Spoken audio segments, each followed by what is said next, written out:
Dr. Sutton, you wrote 3 series of books while you were a research fellow at the Hoover Institute. Can you give me basically the background of the content of these series? Yes, the series I wrote at the Hoover Institution at Stanford University concerned the transfers of Western technology to the Soviet Union, and essentially it comprised 3 individual books. Each book covers a period of time since 1917. And then you wrote a second series of books on Wall Street. Yes, these were trade books. In other words, they're not academic books. They're written for the general public. They concerned the build-up of the 3 types of socialism: Bolshevik socialism in Russia, what we might call welfare socialism in the United States, and Hitlerian or National Socialism. And each book examines the financing and the contributions made by Wall Street, by international bankers, to the development of that specific form of socialism. Now, in your research and analysis, and your efforts to bring out the facts about what was going on in our society, did you encounter any effort to discourage you, to prevent you from bringing out the background of America's involvement in the financing of international communism? Yes, very definitely. For example, when I was at the Hoover Institution, in 1972, I went to Miami Beach to give some testimony before the Republican National Committee. And although a congressman had hand-delivered to the wire services this testimony, which was later printed, the wire services refused to transmit it to the newspapers. Then when I got back to the Hoover Institution in California, I was called into the office of the director, and I was told in no uncertain terms not to make any more speeches like that, and that this information should not be made public. This was the information that we were giving the Soviet Union the technology to develop its war potential? Oh yes, at that time we were in Vietnam, and as you know, the Soviets were supplying the North Vietnamese. This was 1972. 1972, yes. And for example, I knew that the Gorky plant, which was built by the Ford Motor Company, the Gorky plant in Russia produces the Gaz series of vehicles. The Gaz vehicles had been seen on the Ho Chi Minh Trail. We were supplying equipment to the Gorky plant in the middle of the Vietnamese War, and these trucks were being used to carry ammunition supplies, which were killing Americans. Now, I thought this was morally wrong, and I said so at Miami Beach and at the Hoover Institution. And it was this type of information that was suppressed. And so what eventually happened as far as your activities at the Hoover Institution were concerned? Well, I didn't pay much heed to the warnings. I published a book called National Suicide in the following year, which summarized our assistance to the Soviets, our military assistance to the Soviets. And when that book came out, again, there was great pressure to stop the book. There was pressure on both the publishers and me personally. And I felt I couldn't take this, and a few years later, I just left the Hoover Institution. And since 1975, I've been an independent author without any ties whatsoever. Let's go a little bit into the background of the financing of the German war machine that we fought in the period 1941 to 1945.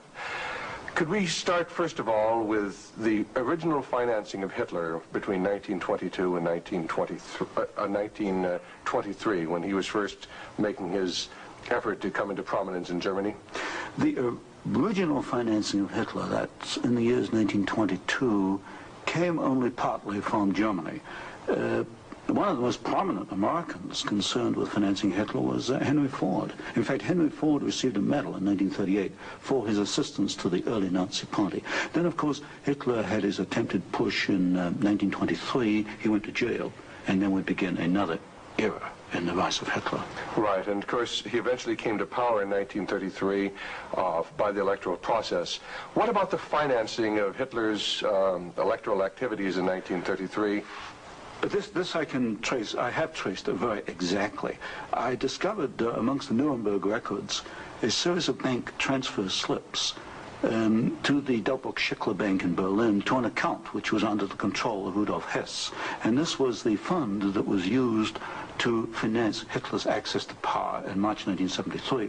And amongst the corporations that transferred money to Hitler, I find not only R.G. Farben, which is quite widely known, but also German General Electric, AEG, which is under the control of General Electric in the United States, or was at that time, and companies like Osram and...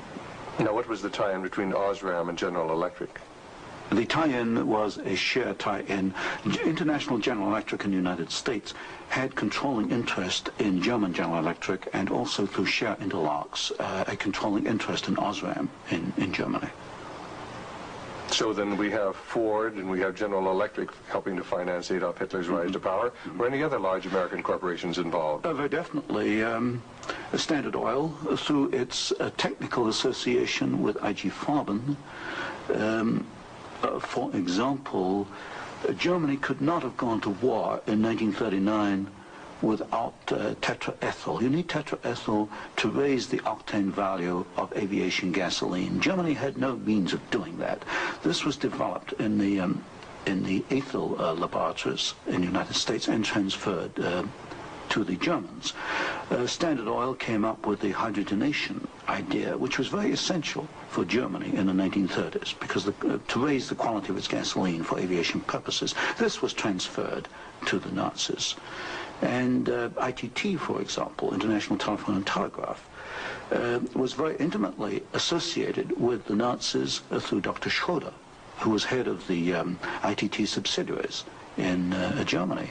And ITT controlled companies which made not only electrical instruments, but also the Focke-Wulf plant, which made airplanes, fighter airplanes. So what you're suggesting then is that American corporations were helping to finance the German industry that was building up the war potential? American corporations, only a few, not many, financed Hitler through their subsidiaries. They transferred technology.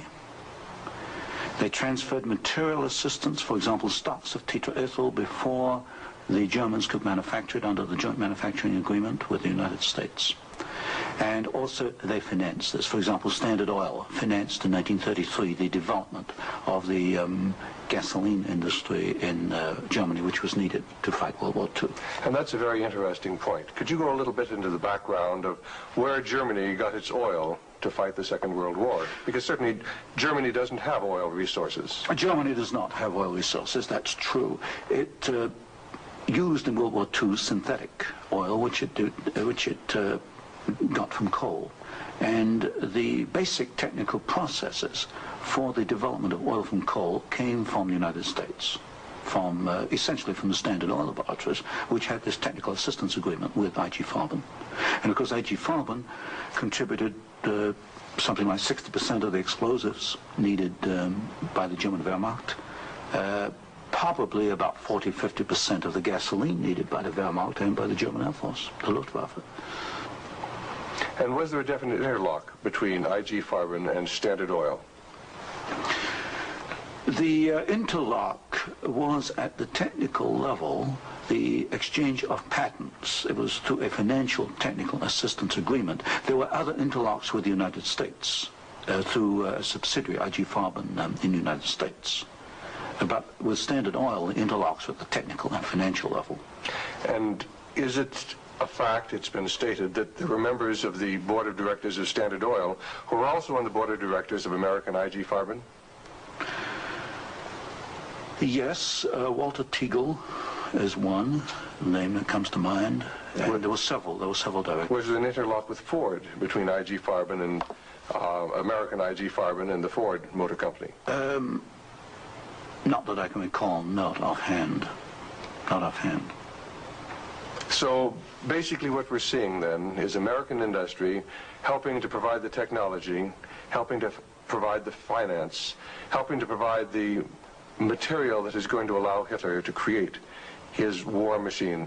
Yes, that is correct. That is correct. Now, in your book, Wall Street and the Rise of Hitler, you talked about the bombing patterns during the Second World War, and the fact that it was amazing that there were certain factories that were not bombed, whereas the majority of the German factories were decimated, German-owned factories. There were certain factories that tied into this interlock we've already alluded to, that for some strange reason seemed to escape the devastation of our saturation bombing. In World War II, the German electrical industry was or should have been a prime target for Western bombing. But in practice, the German General Electric plants were not bombed. Of the 10 major plants, not one was bombed, and a half a dozen others had trifling damage, broken windows, that kind of thing. So what we have here is a very interesting case of an industry which should have been bombed in World War II, but was not bombed, and yet we have American ownership, which raises a certain amount of suspicion as to why it was not bombed. But as far as the German-owned electrical companies, did they undergo a rather heavy bombing? I took a look at that. The Siemens plant, for example, they were bombed. There's no question. But the industry was not targeted as a general target. So Siemens, for example, was not bombed as heavily as, say, tank plants or aviation plants, that kind of thing. You mentioned the Ford plant in Cologne. Was this a prime military target? The Ford plant in Cologne should have been a prime military target. For example, the British Air Force, the Royal Air Force, did bomb the Ford plant at Poissy in France. But the Ford plant in Cologne, which was by far the largest Ford plant in Germany, was not bombed in World War II. But did our military planners intend to bomb it? In other words, was it on the aiming report? Well, I did look at the aiming reports for the plants in Cologne. Ford was known about. They knew that it was producing equipment for the Wehrmacht. But it was not bombed. It was scheduled as a target, but it was not bombed. So somewhere along the line, as far as the planning was concerned, the name of the Ford motor plant in Cologne was deleted, and yet the city of Cologne itself was totally decimated. The city of Cologne was decimated, as of course many other cities in Germany were decimated. But somewhere along the line, something happened. I suspect it was in the aiming committees, and without question, orders were sent out not to bomb certain targets, even though these were prime military targets. And that's rather reminiscent of some of the orders that went out during the Korean War, some of the orders that went out during the Vietnamese War to leave specific targets within the enemy's domain untouched by our strategic bombing. I understand that was so, although I've not investigated it. Now, in your book, Wall Street and the Rise of Hitler, there was one very interesting section about a special fund that Heinrich Himmler had, and the funneling of money from German corporations into this fund, even up into the years 1943 and 1944. And many of these corporations had strong ties into the American corporations, into the American parent corporations. Could you tell us a little bit about the Kepler Fund? The Kepler Fund was also known as the Konto S Fund. It was what we might call Heinrich Himmler's personal slush fund. He used it for his own personal projects. And what amazed me was both in 1933 and in 1944, the 2 years for which I examined the records, over half the funds came from American corporations. For example, in 1933, ITT, Standard Oil, General Electric, and possibly Osram were contributors. Even in 1944, in the middle of World War II, we find that ITT was funneling funds to Heinrich Himmler's fund through Schroeder, who was the chairman of the ITT subsidiaries in Germany. We also find that Depag, the Standard Oil subsidiary in Germany, was financing Heinrich Himmler, and this was in the middle of World War II. Now, were these facts ever brought out at the Nuremberg hearings? They were never brought out at the Nuremberg hearings, although the documents do exist within the files, within the records. They have not been published, as far as I know. And you actually had access to these records? Yes, there's some 400 tons of these records available, and many of them were at the Hoover Institution, or copies were at the Hoover Institution, and that's where I found the original documentation. I think it's a tragic part of our history when the American public doesn't realize the interplay then between great American corporations and the financing, the funding of the Nazi movement. Now, I wanted to talk just a little bit about the Nuremberg trials, because at the Nuremberg trials, the Nazis, the Nazi war criminals, the Nazi generals were held specifically guilty for what transpired. Were there any Americans involved? Were any Americans indicted? Were any Americans convicted as far as the financing of the Nazi war movement? Very definitely not. I looked at the criteria for what we might call war crimes under the Nuremberg Tribunal. And there's no question in my mind that certain Americans well fitted the criteria which required indictment and trial. But no Americans were ever brought to trial. Do you think there was any conscious effort to conceal this fact, both from the Nuremberg War Tribunal and from the American public? Well, there was a conscious effort in the fact that these businessmen were very prominent in stating in 1946 that they had no knowledge of what Hitler was doing, and yet they were intimately involved with the build-up with Hitler. I suspect that this was not published in the media at the time, although I've not checked that. But certainly the role of American corporations and American businessmen in aiding Hitler has not been published. Now, what about the actual financing? What about the loans from large American banks, from large British banks, to Hitler's government in that period between 1933 and 1939, when Hitler was preparing for war? Well, you've got to go back a little earlier and look at what are known as the Young loans, which were very important because I think they brought about the economic collapse of Germany in 1933. That was the Young plan. This was Owen Young, who was, of course, chairman of General Electric. Here we got a man who actually made the loans as an officer of the United States government, which brought about the collapse of Germany in 1933, enabling Hitler to take over. And then subsequent to 1933, you get a series of loans. A very good one is Standard Oil, which loaned several $1 million, at least, to Germany to build up its aviation gasoline facilities. And there are other examples. Fine. Well, I'd like to get a little bit into the background of the financing of Bolshevism, because I think this is vitally important. And we can go back to the period after the Second Revolution, which was in October and November of 1917. The initial financing of Lenin's movement, how did it tie into the American corporations? Was there any American involvement in that period between 1917 and 1918, when Bolshevism was just beginning to get a foothold in Russia? Yes, there were several incidents. The most important is one involving Colonel William Boyce Thompson, who was the largest shareholder in the Chase Bank, which of course today is Chase Manhattan Bank. And I published in one of my books a copy of a cablegram which transferred funds from New York to Petrograd in December 1917, $1 million to be precise. And Colonel Thompson made the statement later that this $1 million was given to the Bolsheviks to consolidate. They had just begun to take over Russia. They only controlled Moscow and Petrograd at that time, to aid the control that the Bolsheviks were extending in Russia. This is a very clear case. $1 million, American funds, transferred through an American Wall Street intermediary to the Bolsheviks. And didn't you publish that document here in Wall Street and the Rise of Bolshevism? I published two statements. One is a copy of the cablegram, and the other is a copy of the news clip of the statement made by Colonel Thompson at that time that he had made this contribution. Now, why would an American capitalist, an American financier, help to aid Bolshevism? The only answer, and of course this puzzled me for years, you know, why? Because we understand there to be an opposition. And the only answer I can come to is one of captive markets. The United States did not want another United States in the world. And of course, if you look at the world map, Russia is 2 or 3 times larger than the United States. Imagine this as another United States, as another competitor to the United States. What the United States wanted, or Wall Street wanted, was a captive market. And of course, socialism is a captive market because my earlier studies at Stanford University had brought out the fact that a socialist system cannot innovate. It's got to import innovation and technology from the West.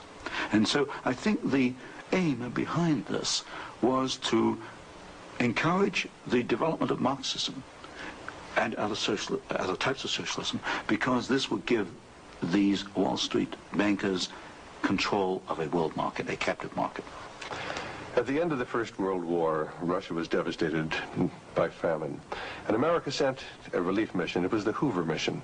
Do you know any of the facts surrounding the activities of the Hoover Commission? Well, there's no question that in 1922, 1923, Russia was finished.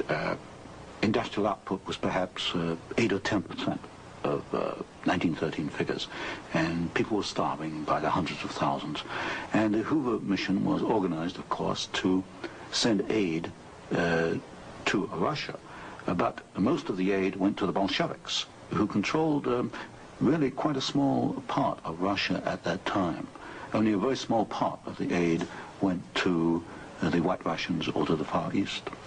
And then after 1922 and 1923, Lenin instituted something known as the New Economic Policy, or this series of 5-year plans.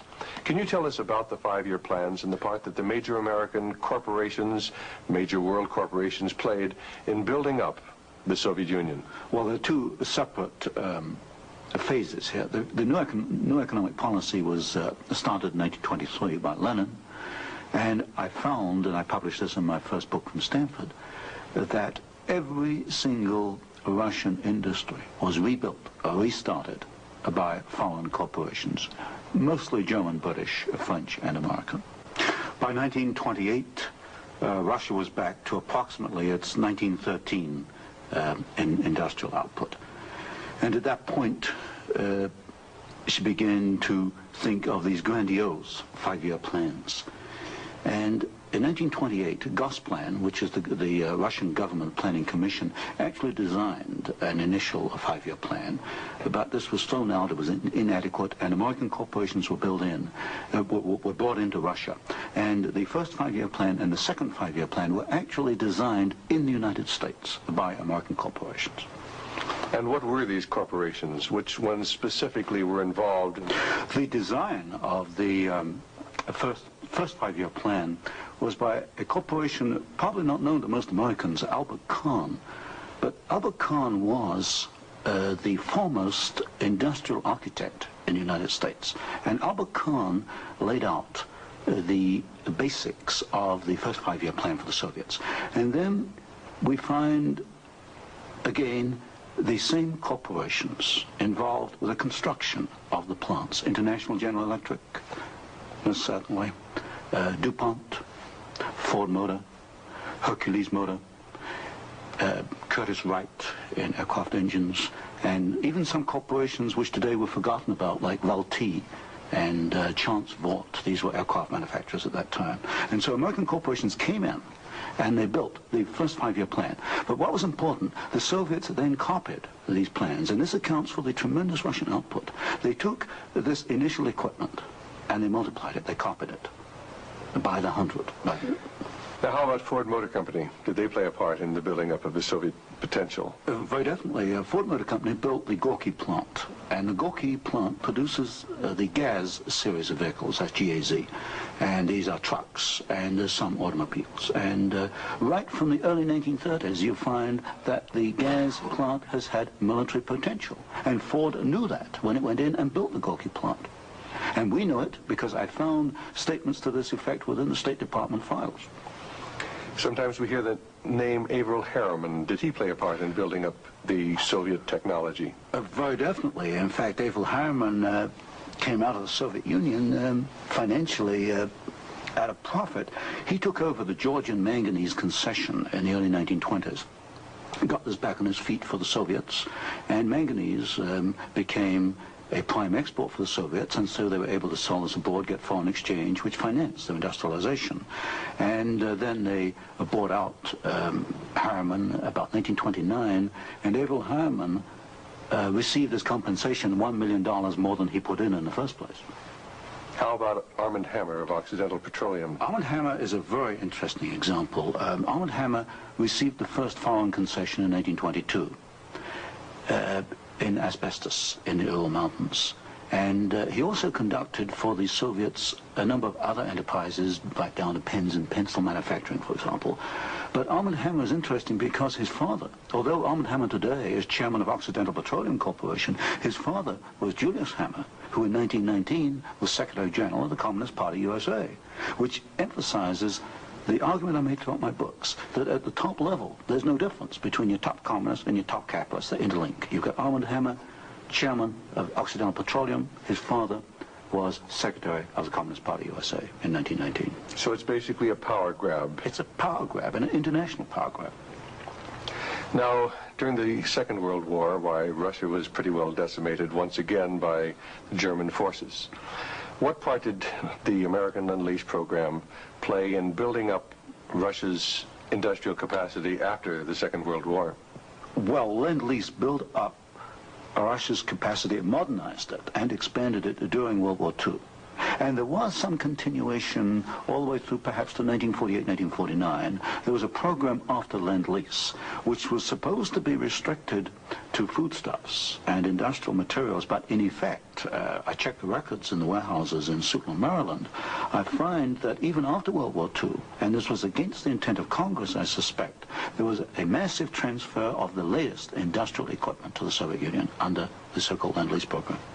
Now, in 1948, there was a fascinating book came out by Major Racy Jordan, in which he talked about American aid to the communists as far as their ability to build nuclear weapons.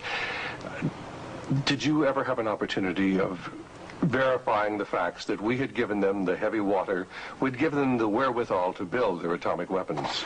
Well, as part of the work I was doing at Stanford, I did investigate the shipping documents for Lend-Lease, and I took a sample of these documents. I checked them against Major Jordan, and broadly, Major Jordan was correct within, say, about 5%.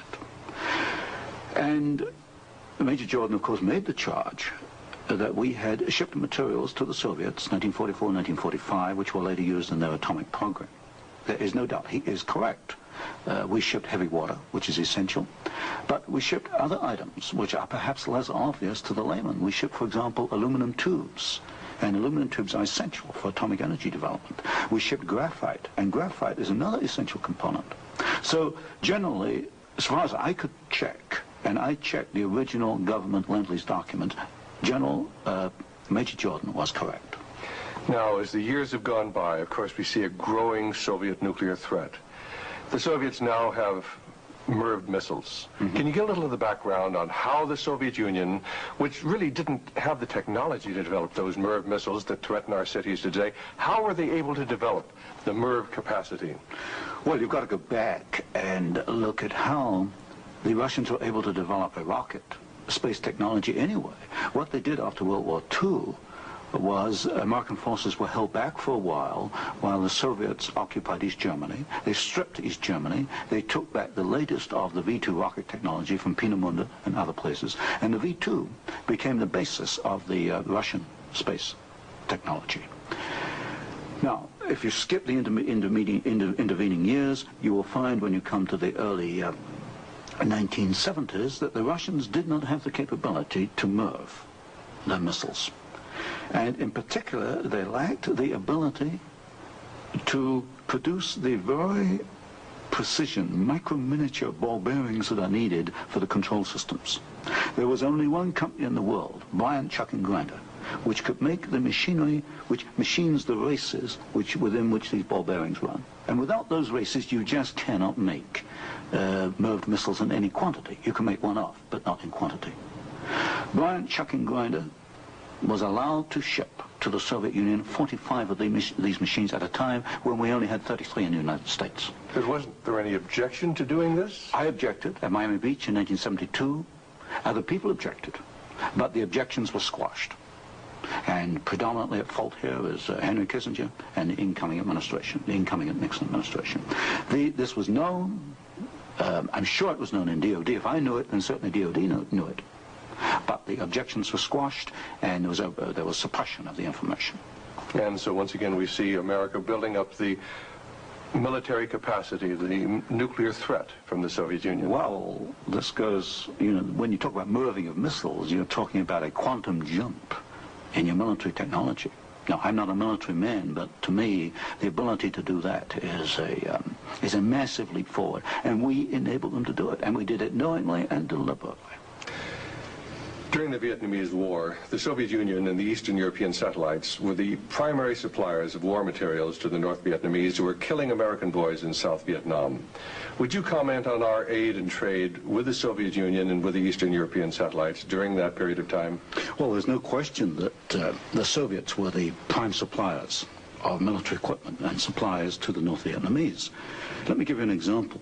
the American pilots, as they flew over the Ho Chi Minh Trail, described the trucks that they were seeing as American trucks. Well, they were American trucks because they came from the Gorky plant, and Gorky was built by Henry Ford. And so you have the situation where we were, in effect, supplying both sides in the Vietnamese War. But the trucks were being built by the Soviet Union. However, were they getting any materials from the United States to help build those trucks? Yes, in the early 1970s, I know specifically of shipments of equipment into the Gorky plant while the war was going on, which in effect were aiding the Soviets to build more trucks to be used by the North Vietnamese.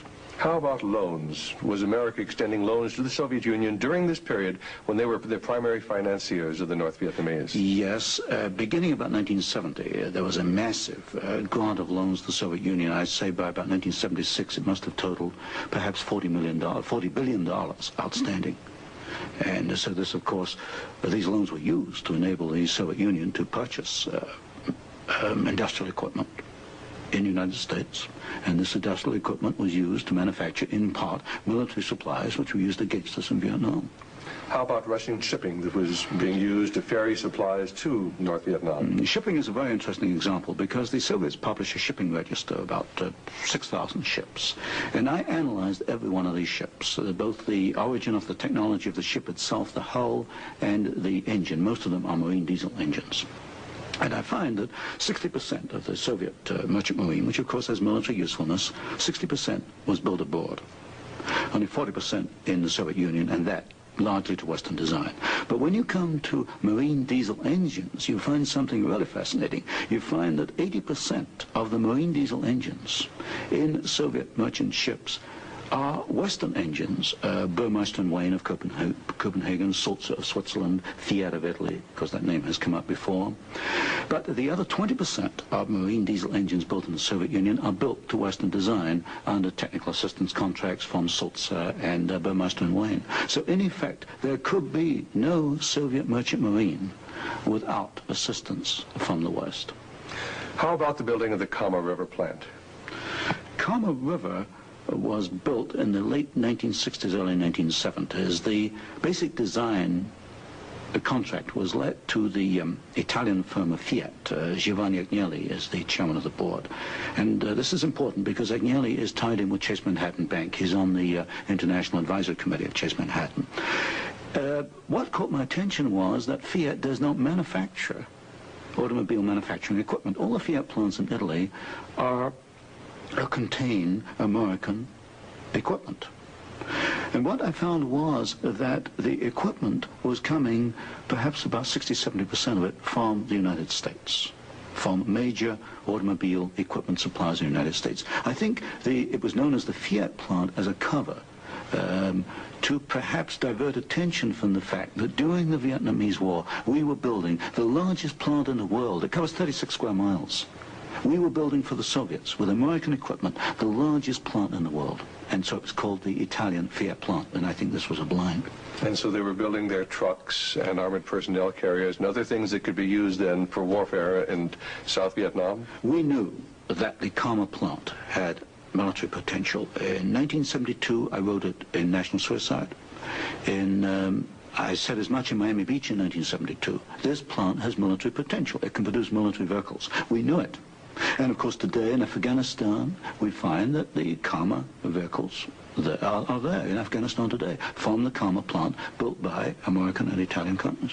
And it was after you brought out this information that efforts were made to suppress your book, National Suicide, Yes. and your other studies? Yes, because I was bringing out the fact that the Kama River plant had military potential, that we were moving the missiles with the Bryant chucking grinder equipment, and of course other facts along these lines.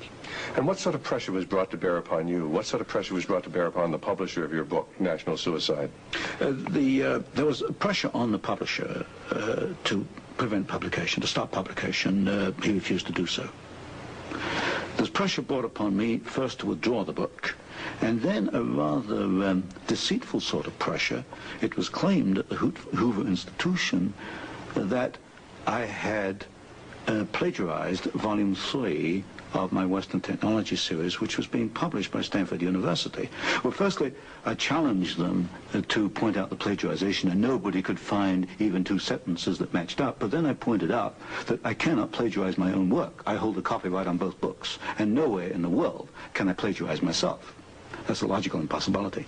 And then gradually it built up over the following years that my research was perhaps going a little out of what was perhaps required or welcome would be a better word, and it should be confined within more narrow boundaries. And at that point in 1975 I left the Hoover Institution, and since then I've become an independent author, and I can publish what I want to publish. Do you know of any other instances where efforts were made to suppress publication of books through the Hoover Institute? I know one example, one I was personally aware of, and that was Julius Epstein's book on Operation Keelhaul, which is a very important book on the treatment of Russian prisoners of war in Germany after World War II. This book was in manuscript for several years, and he was not allowed to publish it. I heard that firsthand from Julius. Right, and eventually it was, of course, brought out. It was at a later point. Now, another example I can give is my own Western Technology series. The 3rd volume of that was held in galleys for 1 year. Now, it costs a lot of money to hold a book in galleys, because when a book is in galleys, you want to get it out on the market to start recouping your investment. That book was held in galleys for 1 year because it was not politically wise or acceptable to publish it at that time, even though it was an academic book. Now, you've done some fascinating studies on the Trilateral Commission. Can you tell us about the Trilateral Commission? The Trilateral Commission is a private organization founded by David Rockefeller in 1973. It was essentially financed by Rockefeller and some of the foundations, Kettering Foundation, Danforth Foundation, Ford Foundation. Ford Foundation was a very major contributor. And the stated objective is to encourage discussion amongst what they call the trilateral regions. I should point out that of the 300 members, 1/3 come from the United States, 1/3 from Japan, and 1/3 from Europe. But in effect, I find that the actions of the Trilateral Commission are very much self-interested on the part of the international banking community in New York. Now, as far as the Trilateral Commission's influence on the American government is concerned, it's been said that there is a very excessive representation of the Trilateral Commission in Jimmy Carter's cabinet and in Jimmy Carter's administration. Well, excessive is rather an understatement. I think there's some 200 million people in the United States. There are only 77 trilateral members who are American. Out of that 77, I counted no fewer than 18 trilateralists. That's about 1/3 of the American trilateral contingent turns up in the Carter administration. Mr. Carter himself was a trilateral, Mr. Mondale, Mr. Brown, Mr. Vance, Mr. Blumenthal, Mr. Brown, Secretary of Defense. In other words, they occupy all the senior cabinet and sub-cabinet posts. In fact, there's some key committees, intelligence and defense committees, which are only comprised of trilaterals. So here you've got 77 Americans selected by one man, David Rockefeller, who's chairman of Chase Manhattan Bank. And we find that they turn up in the key controlling positions in Washington under the Carter administration. And would this suggest to you that perhaps we do not select the government, that it is selected by these people who work behind the scenes? You can come to no other conclusion. If you look today at who's running for office, you find Mr. Bush is a trilateral, you find Mr. Anderson is a trilateral, Mr. Carter's a trilateral. We find articles appearing in Newsweek magazine, Time magazine, U.S. News and World Report, many of the major media telling us there's really nothing to be concerned about from the Trilateral Commission. Is there any interlock between the Trilateral Commission and the major media in the United States? Yes, there is an interlock, particularly in the news media. For example, the Chicago Sun-Times, the executive editor there, James Hoagie, is a trilateral. You'll find Saul Linowitz is a director of Time magazine. And I think, yes, Henry Schacht is a director of CBS. So there very definitely is an interlock between the trilaterals and the media. And perhaps this is the reason, then, that they rather play down the influence of the Trilateral Commission on contemporary American government. Yes, I had a computer survey made of all articles that have been printed on the Trilateral Commission since 1973. I could find worldwide only 73 articles. Now, what's the relationship between the Trilateral Commission and the Council on Foreign Relations? Well, of course, the Council on Foreign Relations is a much older organization founded in 1920. I did a study in which I compared trilaterals with or without membership in the CFR, Council on Foreign Relations. I find there's something over 50% overlap.